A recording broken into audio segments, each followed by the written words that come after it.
একজন পুলিশ সদস্য, sub inspector সিআইডির, উনি একজন আসামিকে গ্রেপ্তার করতে গিয়েছিলেন। সে আসামি সাইবার সুরক্ষা অধ্যাদেশ 2025-এর একজন পলাতক আসামি, তার নাম রহিম উদ্দিন রাজু, বয়স 33।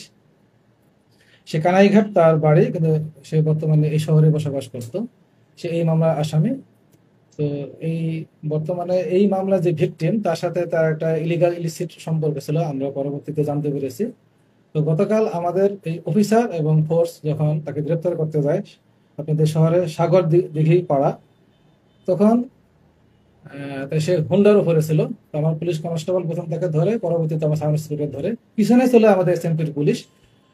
যেহেতু সে পালিয়ে যেতে পারে, এই জন্য পুলিশকে আমরা পোশাকধারী পুলিশকে আমরা একটু পিছনে রেখেছিলাম, কিন্তু ইন দ্য মিন টাইম ওই সন্ত্রাসী হাতে একটা, তার পকেটে একটা চাকু ছিল, সেই চাকু দিয়ে আমার সাব ইন্সপেক্টরকে খাই মারে। এবং সে আমার সাব ইন্সপেক্টর আবার একটু দূরে সরিয়ে দেয়, পরে তারপর তাকেও আবার দৌড়ে এসে ঘাই মারার চেষ্টা করে। এটা ভিডিও ফুটেজ আছে, আমরা সংগ্রহ করেছি।